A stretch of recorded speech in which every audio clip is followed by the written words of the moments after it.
Hi everyone, and welcome to Baking with Mrs. Roach.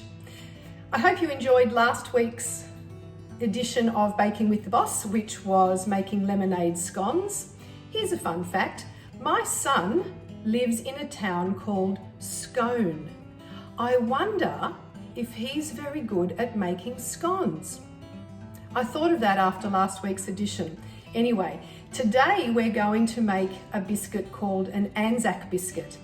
Anzac stands for Australia, New Zealand Army Corps. And the Anzac biscuit was developed in World War I when women, mums and wives were at home in New Zealand and Australia, and they would send biscuits to their sons or their husbands who were away fighting at the war. And the Anzac biscuit came about from very basic ingredients that people had during war times. They didn't have any fancy ingredients then. They didn't add chocolate, or they didn't add dried fruit or anything like that. That was quite expensive for them back then. These days we see different types of Anzac biscuits and different ingredients are added, but today we're going to make the original, the very best Anzac biscuit. And I hope that when you make them, and I hope when I make them true to all of those people who received them at the war and all of those mums and wives who were at home who made them. Okay, let's get baking. Well, as you know, the first thing that you need to do before you do any sort of cooking is to make sure you've washed your hands. My hands are nice and clean, so we're ready to go. First thing we're going to do is put 125 grams of butter into a medium saucepan. So here we are, here she goes. And 2 tablespoons of golden syrup into the saucepan with the butter. So squeeze that golden goodness out. There we have 1 and 2. And I'm going to use a spatula to make sure I get all of that golden goodness off my spoon and into the saucepan with the butter. Okay, this is going to go on to a low heat now, so to melt all of the butter, and we'll come back and have a look at that in just a minute. Over to the stovetop we go. All right, we're going to have a look at our dry ingredients now. So just before we go on to our dry ingredients, what I did while I was putting the butter and golden syrup mixture onto the stove, and don't forget you need an adult to be helping you with anything to do with the stove, but while I was doing that, I went and put the jug on to boil some water, and that will then be ready for the step after the butter and golden syrup melts. Okay, so into this lovely big mixing bowl here, I have 1 cup of oats, 1 cup of flour, and you'll remember when we made the lemonade scones, we used raising flour, self-raising flour. Well, today we're using plain flour. And 3/4 cup of desiccated coconut. Now, desiccated coconut means that it's a very finely shredded coconut. When you have a look at it, you can see how finely shredded it is. It makes for a very even mix when you put the rest of the ingredients in. And the other thing that we need to put in is 1 cup of brown sugar that is firmly packed.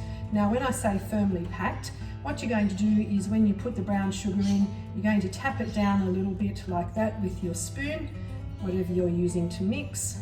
And that way you can ensure that there's no air pockets inside your cup measure, and you get a nice even amount of brown sugar. So in that goes as well. And we're going to give that a mix so all the dry ingredients are well mixed together. Now, just before I do that, I want to tell you about this spoon. This spoon's a very special spoon. You might look at it and go, oh, Mrs. Roach, that's a bit old and a sort of a bit funny colour. But do you know that this spoon was given to me by my grandmother? My granny and I, we used to do a lot of cooking together. So it's a really, really old spoon. And if you have a close look at it, you can see that the shape has changed somewhat over the years from all the mixing. I've got 4 spoons like this. I use them all the time, and it gives me really fond memories of when I was cooking with my gran as a child. Okay, so let's mix in all those ingredients so they're nicely combined, and then when we put in the butter and golden syrup mixture, it will combine very nicely. Okay, all mixed in, ready to go. Let's have a look at the golden syrup and butter mixture now. I can hear it bubbling away in the background. But you can see here that the butter and the golden syrup have all melted together and mixed into a beautiful summery golden mix, all nice and bubbly and frothy. This is very, very hot, so you must have an adult to be helping you when you're doing this part of the recipe. Let's take it back to the dry ingredients.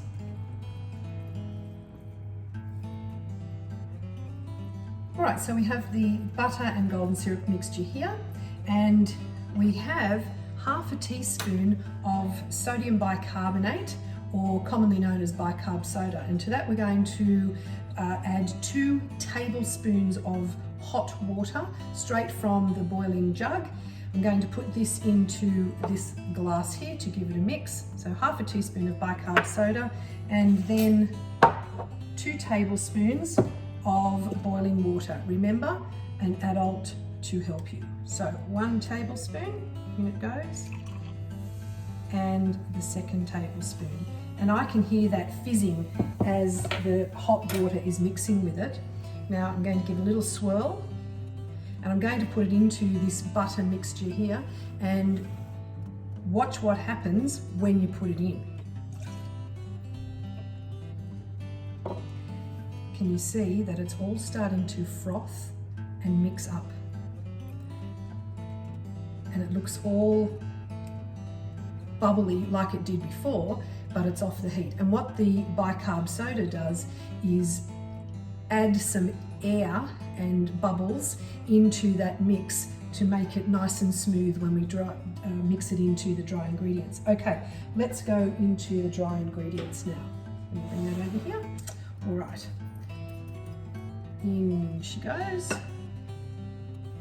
And I'll just grab the spatula to make sure we get all of that butter and golden syrup mixture into our dry ingredients. And away we go and mix it.